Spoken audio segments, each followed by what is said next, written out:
우리 사도행전 2장 14절부터 36절까지 말씀 보도록 하겠습니다.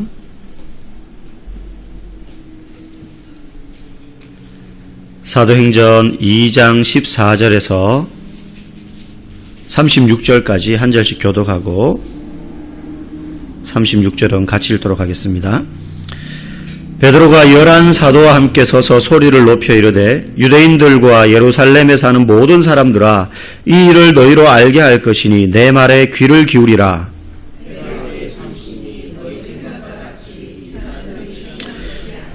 이는 곧 선지자 요엘을 통하여 말씀하신 것이니 일렀으되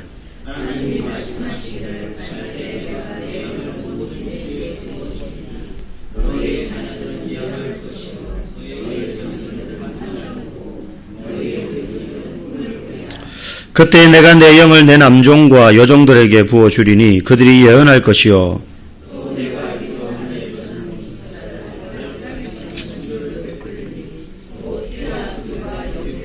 주의 크고 영화로운 날이 이르기 전에 해가 변하여 어두워지고 달이 변하여 피가 되리라. 이스라엘 사람들아 이 말을 들으라. 너희도 아는 바와 같이 하나님께서 나사렛 예수로 큰 권능과 기사와 표적을 너희 가운데서 베푸사 너희 앞에서 그를 증언하셨느니라.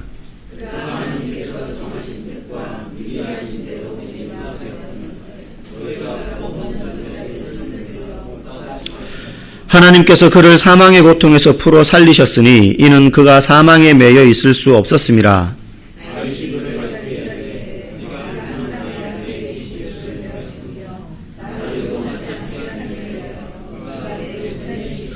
그러므로 내 마음이 기뻐하였고 내 혀도 즐거워하였으며 육체도 희망에 거하리니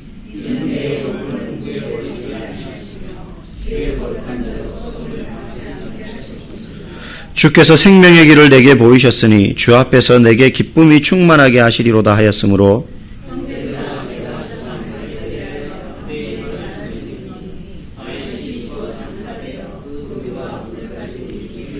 그는 선지자라. 하나님이 이미 맹세하사 그 자손 중에서 한 사람을 그 위에 앉게 하리라 하심을 알고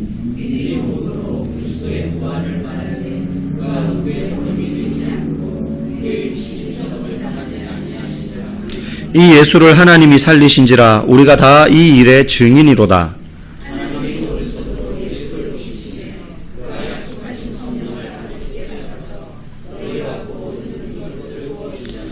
다윗은 하늘에 올라가지 못하였으나 친히 말하여 이르되 주께서 내 주에게 말씀하시기를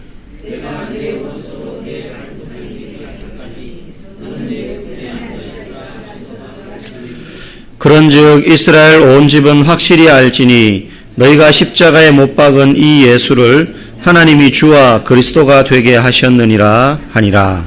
아멘. 우리가 다 증인이라 라는 제목으로 말씀 전하겠습니다.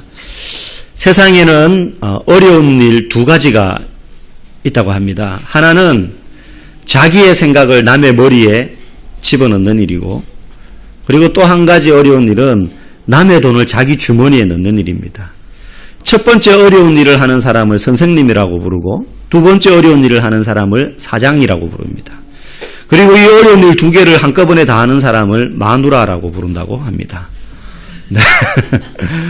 그래서 첫 번째 선생님하고 싸우는 사람은 배우기 싫은 사람이고, 사장님하고 싸우는 사람은 돈 벌기 싫은 사람이고, 마누라하고 싸우는 사람은 살기 싫은 사람이다. 그런 말이 있다고 합니다. 우리 옆에 분들 한번 보면서 인사할까요? 우리 부부가 앉으신 분들은 참 잘 오신 것 같고, 혹시 혼자 계신 분은 집에 가셔서 꼭 이렇게 얼굴을 보고 면전에 말씀하십시오. 자, 인사합시다. 얼굴 한번 보시고요. 나와 살아줘서 감사합니다. 네. 없으니까 아직 얼굴 보고는 못해요. 혹시 그런 분들이 있는지 모르겠어요. 앉아 계신 분들 중에. 네, 이런 고백들 많이 하시기 바랍니다. 우리가 지난주 이제 사도행전을 보고 있는데 어떤 사건이 있었습니까? 제자들 120명이 예수님이 주리라, 오리라고 하신 그 성령을 기다리라고 하자 마가의 다락방에서 모여서 기다리는 가운데 성령이 급하고 강한 바람처럼 불의 혀가 갈라진 것 같이 그 다락방 안에 충만히 임해서 각 사람 위에 임했다 그랬습니다. 그리고 그 증거로 나타난 게 뭡니까? 방언을 하기 시작했어요. 그래서 6월절을 지내러 온 세계 각국에 흩어져 살던 유대인들이 그 120명이 한꺼번에 소리 지르면서 다락방에서 방언하는 소리를 듣고는 몰려든 거예요. 근데 자기들이 그 나라 말로 다 알아듣는 겁니다. 그 기도하는 소리를 들으니까. 셈어, 헬라어, 라틴어 이런 걸로 막 하는데 보니까 제정신이 아닌 것 같아요. 그래서 사람들이 뭐라고 했냐면 이 사람들이 지금 술 취한 거 아니냐. 술 취한 거 아니냐. 사람이 술 취하면 왜 좀 제정신이 아니잖아요. 안 하던 소리도 막 하고 자기가 말해놓고도 나중에 그게 무슨 말인지도 모르잖아요. 그죠? 마치 꼭 잠꼬대 하는 것처럼. 어느 집에 아버지가 매일 밤마다 술을 먹고 집에 들어오는데 문으로 안 들어오고 자기 집인데 담을 타놓고 들어오는 거예요. 그래가지고 딸이 보다 못해가지고 대문에 이렇게 써붙여놨답니다. 아버지 양복 주머니 웃돌이 안에 보면 열쇠가 하나 있는데 그거는 아버지 집 열쇠입니다. 그러니까 이제는 담 넘어오지 마시고 문을 열고 들어오십시오. 이러면서 대문 앞에다가 딸이 그렇게 써붙여놨대요. 하도 아버지가 그냥 담 넘어서 들어오니까. 술이 취하면 제정신이 아니죠. 그 사람들이 볼 때 막 이 사람들이 할 수 없는 그런 말을 막 하니까 술 취한 거 아니냐 그런 거죠. 그때 베드로가 설교를 시작하면서 먼저 딱 이야기합니다. 이스라엘 사람들이요. 우리는 술 취한 게 아닙니다. 지금 때가 제3시입니다. 유대 시간으로 그 당시 제3시면 지금 시간으로 오전 9시예요. 오전 9시. 그러니까 그 시간부터 이 120명이 모여서 술을 마시지도 않을 뿐더러 그리고 오전 9시 제3시는 유대인들이 하루에 몇 번 정해놓고 기도하는 기도 시간입니다. 그러니까 술을 마실 일이 없는 거죠. 그러니까 술 취한 게 아니라는 거예요. 그러면서 베드로가 정말로 역사에 남을 명설교를 시작을 하는 게 오늘 본문입니다. 설교 시작하면서 베드로는 먼저 구약성경 소선지서 요엘서 2장의 말씀을 인용합니다. 그 2장의 말씀은 이런 거죠. 말세에 하나님이 하나님의 영을 사람들에게 부어주는데 젊은이들, 자녀들은 예언을 하고 그리고 꿈을 꾸고 늙은이들은 환상을 보고 뭐 이런 일들이 일어날 것이다 라는 요엘서의 예언의 말씀을 베드로가 인용해서 하면서 똑같이 이야기하면서 그때에 주의 이름을 부르는 자는 누구든지 구원을 얻을 것이다 라고 설교합니다. 그러면서 그때 요엘이 말했던 그 주가 누구냐? 주가 누구냐? 그걸 말하는 게 바로 시편 16편 말씀을 근거로 드는 거예요. 시편 16편 말씀은 다윗이 메시아가 나중에 죽음의 권세를 이기고 부활하실 것에 대해서 예언적으로 찬양한 내용입니다. 그런데 이스라엘 역사에서 아무도 부활한 사람이 없었어요. 그 이후에. 누구만 부활했어요? 예수님만 부활했어요. 그렇기 때문에 다윗이 노래한 부활할 죽음의 권세를 이기고 부활하실 그 메시아가 바로 이 나사렛 예수다. 그리고 그의 이름을 부르는 자마다 구원을 얻을 것이다 라고 얘기한 요엘의 그 예언의 대상이 바로 이 나사렛 예수다라는 거예요. 여러분, 요엘 선지자는 이미 그때 말세에 대한 이야기를 했습니다. 예수님 당시에서부터 800년 전의 이야기예요. 그런데 그때부터 이미 말세를 말했다는 거예요.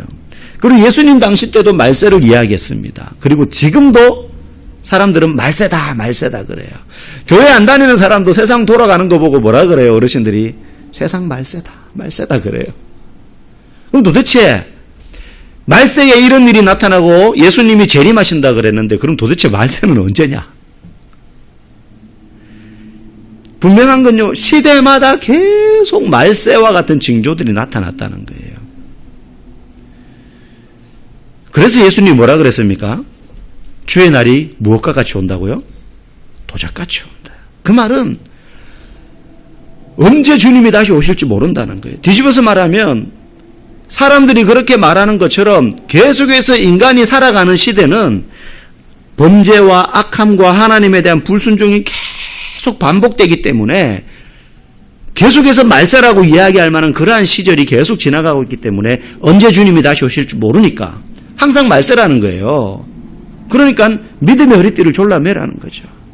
우리 믿음의 조상들 80년, 90년, 100년 전에 구한말 시대에 예수를 믿었던 우리 믿음의 선배들은요. 밖에 탁 나왔는데 하늘의 구름만 이상해도, 햇볕 색깔만 이상해도, 분명히 짱짱했는데 갑자기 먹구름이 껴요.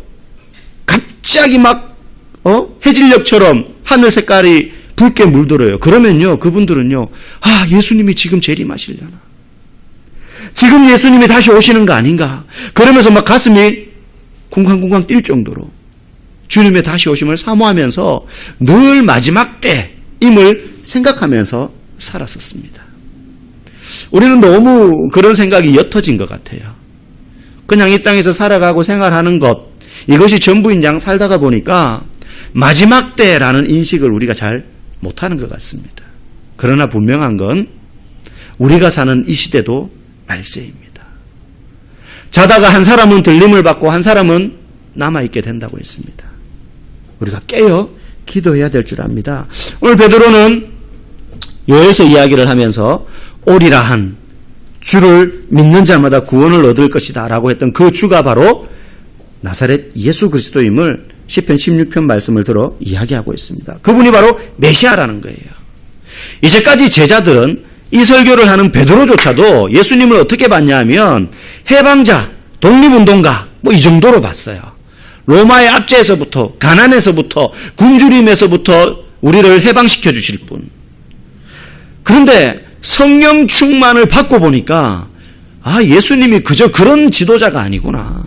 그분은 구약 성경에 예언했던 요엘이나 다윗과 같이 수많은 선지자들과 믿음의 선배들이 예언했던 바로 그 인류의 구원자 메시아시구나. 우리가 따랐던 예수님이 바로 죄의 권세, 사망과 죽음의 권세를 이기신 주님이구나 라는 사실을 깨닫게 된 거예요. 그렇기 때문에 예수님이 어떤 분인지 제대로 알게 되려면 지식으로만은 부족합니다. 내가 배운 지식으로만 예수님을 아는 수준은요, 그저 예수님은 4대 성인 중에 한 명이고 기독교라는 종교의 창시자, 이 정도밖에 몰라요. 그런데 성령이 그 안에 임하는 사람은요, 예수님이 그저 그런 인물이 아니라, 훌륭한 분이 아니라, 성인이 아니라 하나님의 아들이시요 죄와 사망의 권세를 이기신 메시아시다라고 믿고 바로 볼 수 있게 된다는 것입니다. 여러분, 죄와 사망의 권세를 이기신 분이라는 말은요, 우리의 인생이 이 땅에서 살다가 죽는 걸로 끝나는 게 아니라는 것을 의미합니다. 죽는 걸로 끝난다면 저와 여러분들만큼 참 불쌍한 사람이 없어요. 죽음 이후에 뭐가 없는데 지금 마치 뭐가 있는 것처럼 막 여기 와가지고 이러고 있으니까. 그런데 예수님은 죽음과 사망의 권세를 이기고 부활하셨어요. 그 말은 이 땅에서 삶 이후에 분명히 지옥과 천국이라는 두 갈림길이 있다는 것을 의미합니다. 사망을 이겼다는 것은 천국에 대한 소망을 믿는 자에게 주신다는 뜻이에요. 그런데 여러분, 이게 왜 중요하냐? 예를 들어 이런 거 있죠. 암에 걸린 환자가 고통스러웠는데 기적적으로 나았어요. 암 말기에서 뭐 수술을 해서 나았든 어떻게 해서든 나았어요. 그러면 이 사람이 암 낫고 나면 그 이후에 감기나 뭐 이런 거 걸릴까요? 안 걸릴까요? 걸리죠. 암 걸렸다 나았다고 그래서 뭐 병 한 번 안 걸리겠습니까? 독감 걸리고요. 걸어가다가 막 다리 삐어가지고 부러지기도 하고요. 교통사고 당해서 허리 다치기도 하고 합니다. 얼마든지. 그러면 암에 나은 사람이 감기 걸리고 막 여기저기 좀 아프고 막 무릎에 이제 나이 들어서 관절염 오고 그러면 힘들죠. 근데 힘들다고 이 사람이 인생을 포기할까요? 아닙니다. 내가 암도 이겼는데 이까지 관절염쯤이야, 이까지 디스크쯤이야, 이까지 두통쯤이야, 내가 이거 못 이기겠어? 하면서 힘 꽉 주고 이 약물고 승리하는 거예요. 살아가는 거예요. 마찬가지입니다. 인생을 살다가 보면 고난이 찾아와요. 크고 작은 고난이 찾아옵니다. 그런데 영혼에 대한 천국의 소망을 가지고 있는 사람은 이 땅에서 살아가다가 겪게 되는 고난들을 다 합쳐도 저 하나님 나라의 천국의 소망보다 결코 크지 않음을 알기에 힘들 수는 있지만 절망하지 않는다는 거예요. 낙심하지 않는다는 거예요. 여러분, 우리의 삶이 길지 않습니다. 여기 저보다 나이 드신 분들이 아마 대부분인데 지나간 시절이 빨랐습니까? 지겹도록 시간 안 간다 이런 느낌이었습니까? 빨랐죠. 빨랐죠. 네. 저도 감히 형님들, 누님들 앞에서 이런 말씀 드릴 수는 없지만 불과 몇 년 전만 해도 난 앞으로 살 날이 더 많아 이렇게 생각을 했었어요, 당연히. 근데 지금 이제 딱 한 중반쯤 온 것 같아요. 저는 한 120살까지 살 계획인데 저는 아직 모르겠어요. 그러면 이제 살 날이 더 많긴 한데 열심히 건강관리해야 됩니다. 오래 살려면. 예. 주의를 하면서. 너무 시간이 빨리 가요. 그러면요, 우리의 인생이 결코 긴 게 아닙니다. 아마 여기 앉아 계신 분들 중에 50대, 60대, 70대 됐지만 마음은 아직까지 28 청춘인 분들이 있을 거예요. 분명히. 네. 저도 한 번씩 그래요. 뭐 젊지만 나도 아직까지 20대 같은 착각을 할 때가 있어요. 옷 입는 것도, 옷 입을 때도 그렇고요. 뭐 하여튼 그런 생각이 들어요. 여러분, 이 짧은 인생에 닥쳐지게 되는 고난 힘들죠. 때로는 눈물 흘립니다. 너무 아픕니다.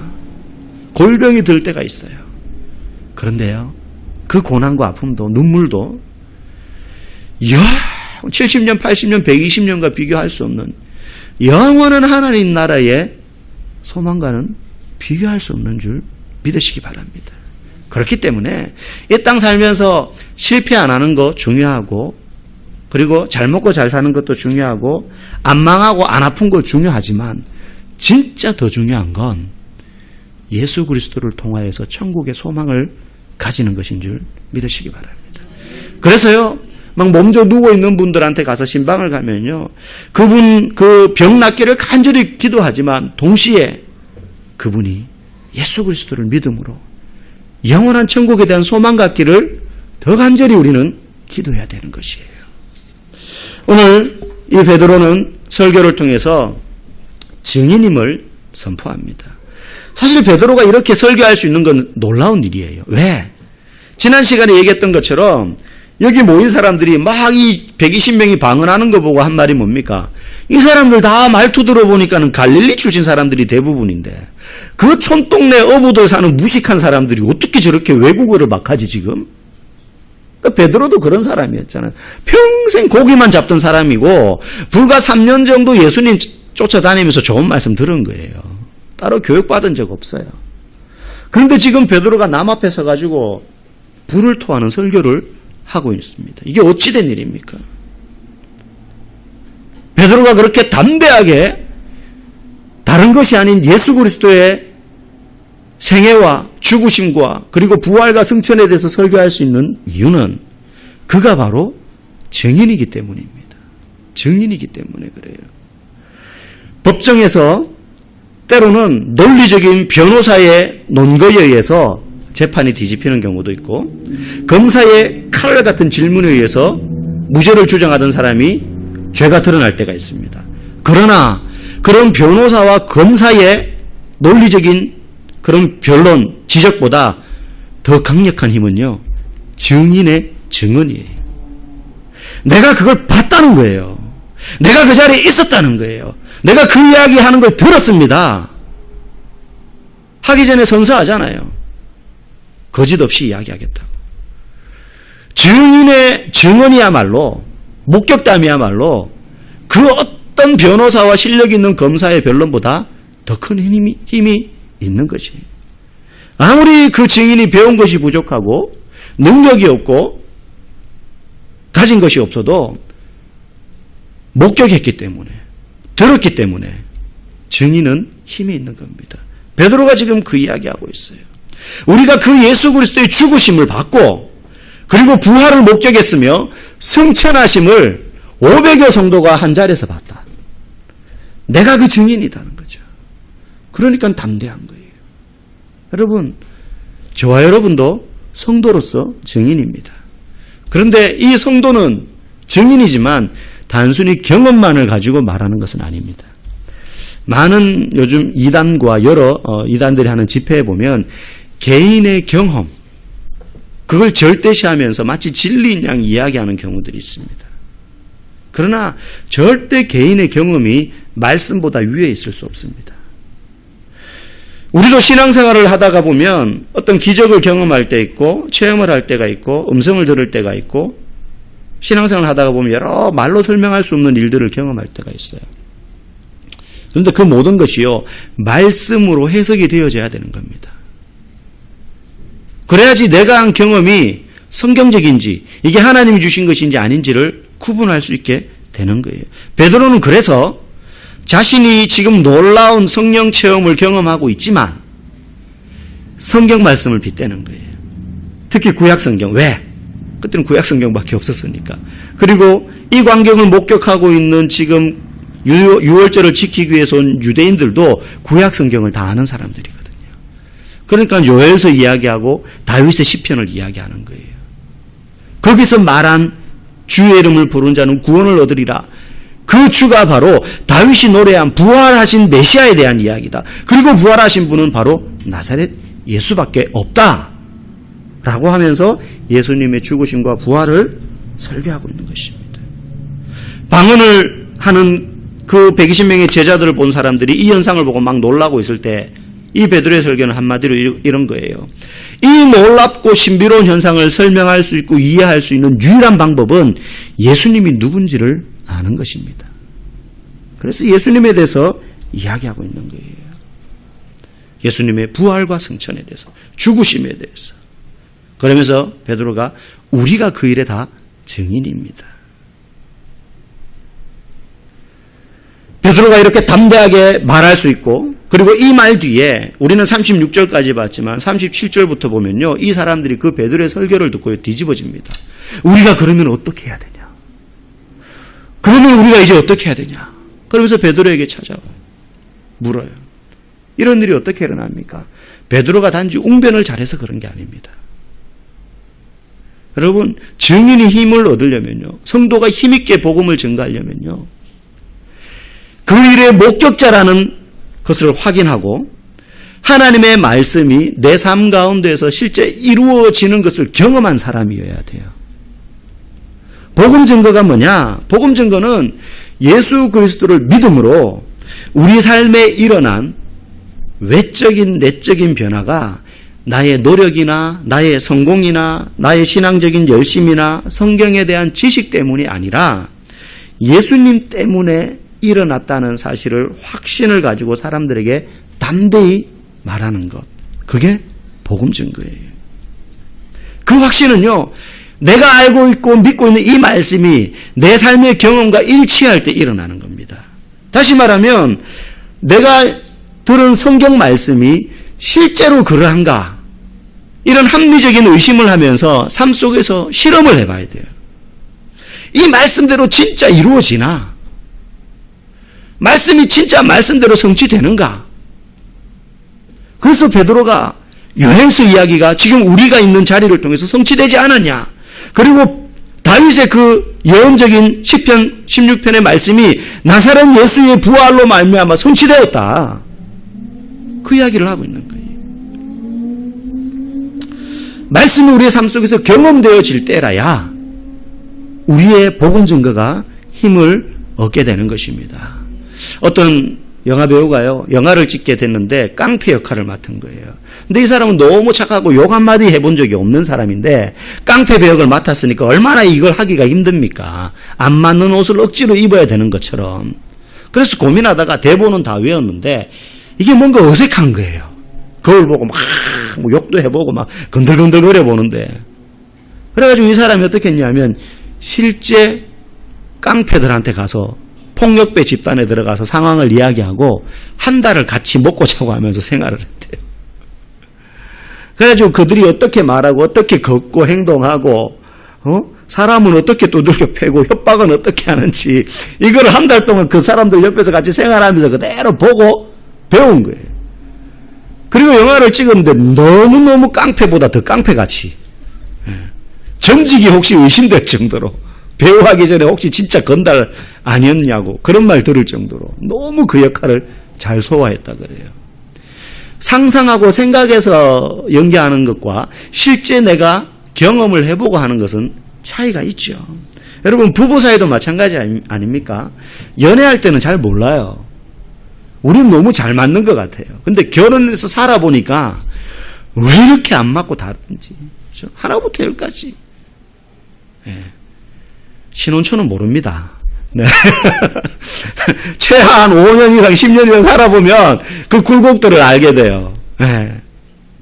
어떤 부부가 그랬다 그러잖아요. 밤에 이제 자려고 누웠는데 산전수전 다 겪은 부부예요. 아내가 남편을 탁 쳐다보면서 지그시 이렇게 눈을 뜨고 이렇게 말했다 그래요. 당신은 내게 로또 같은 사람이야. 그러니까 남편이 좋아가지고 정말? 그러니까는 아내가 하나도 안 맞아. 이렇게 말했대요. 하나도 안 맞아요. 하나도 안 맞아. 여러분 성도도 마찬가지예요. 성도도. 그저 주일날 예배드리고 와가지고 말씀 듣고 이러고 가면요. 실제 살 때는 말씀대로 살지 않아요. 내 생각, 내 경험, 살아왔던 습관대로 그냥 삽니다. 별 생각 안 하면 그냥 그렇게 살아가요. 그냥 그렇게 말하고 그렇게 행동하고 그렇게 판단합니다. 그러면 증인 될 수 없습니다. 우리의 생활 속에서 듣고 읽고 깨달은 그 말씀이 정말로 말씀대로 이루어지는가? 이게 정말 그런가? 그걸요, 실제 삶에서 기억하면서 살아내려고 애쓰는 사람만이 증인이 될 수 있는 겁니다. 그래서 내가 들은 말씀을 믿고 그 말씀이 내 삶 속에서 실제 이루어지는 것을 생활 속에서 경험할 때 그 사람이 하는 말이 사람의 마음을 변화시키는 것입니다. 목사도 말씀을 준비할 때요, 그저 여러 책을 참고하고 성경을 읽고 묵상하고 깨닫는 것들을 적고 예화를 넣고 순서대로 논리를 맞추면요, 설교 문장이 나옵니다. 그런데 이거 가지고 설교하면요, 그냥 좋은 웅변은 될 수 있지만 그 사람의 마음을 변화시킬 수 있는 감동은 없어요. 제가 앞에서 막 눈물 짜내면서 이러면서 하면 같이 울어줄 수는 있지만 그렇다고 해서 그 사람이 마음이 변하지는 않아요. 저도 그래서 설교 준비할 때요, 모든 목회자들이 그렇겠지만 적으면서 이 말씀이 내 삶과 어떤 관계가 있는지, 나는 진짜 이걸 경험해 봤는지, 물론 모든 걸 다 경험해 볼 수는 없지만 적어도 이 말씀을 붙들고 치열하게 고민을 합니다. 그래서 어떨 때는요, 문장을 적었다가요, 야, 나는 이렇지 않은데 못 넣는 거예요. 부끄러워서. 나는 거기에 대해서 최소한 고민해보지 않고 치열하게 살아보지 못했는데 성도들 보고는 믿으시기 바랍니다, 이렇게 하기가 부끄러운 거죠. 그러면 이제 못 넣는 거예요. 그 문장을, 내가 쓰고 싶은 문장도. 우리의 삶 가운데요, 말씀대로 살아내고자 하는 치열한 연습이 6일간의 삶 가운데 매일 있어야 됩니다. 마태복음 7장 33절에 먼저 그의 나라와 그의 의를 구하라, 그리하면 이 모든 것을 너희에게 더하겠다. 그 말씀 진짜 그러한지, 먼저 그의 나라와 그의 의를 구하기 위해서 먼저 하나님 나라의 우선순위를 두고 돈 벌고 자녀 공부시키고 양육하고 살아야 되는 거예요. 빌립보서 4장 6절에서 7절 말씀, 아무것도 염려하지 말고 오직 모든 일에 기도와 간구로 너희 구할 것을 감사함으로 하나님께 아뢰라. 그리하면 모든 지각에 뛰어나신 하나님의 평강이 너희 마음과 생각을 지키실 것이다. 아무것도 염려하지 말고 오직 감사함으로 너희의 필요를 주님께 아뢰라고 했습니다. 염려할 것들이 많이 있지만 그럼에도 불구하고 염려하지 않을 수 있는 것은 우리의 기도를 들으시는 하나님이 있음을 믿기 때문에 그런 거 아니겠습니까? 저와 여러분들이 그 말씀을 믿음으로 끝나지 말고 삶에서 살아내십시오. 같이 그렇게 적용함으로, 말씀 그대로 내가 살려고 몸부림쳐보니 정말로 말씀이 살아서 내 삶 가운데 이루어집디다. 당신도 그 말씀 읽어보십시오. 당신도 교회 와서 그 말씀 들어보십시오. 라고 말할 때 그런 살아냄 없이 교회 와서 설교 들어보세요, 예수 믿어보세요, 성경 읽어보세요 하는 말과는 비교할 수 없는 놀라운 변화와 능력이 있을 줄 믿습니다. 저와 여러분의 삶 가운데 그 말씀이 이루어지는 능력이 현장 가운데 넘쳐나기를 주님의 이름으로 간절히 축복합니다. 기도하겠습니다. 우리 먼저 찬양하고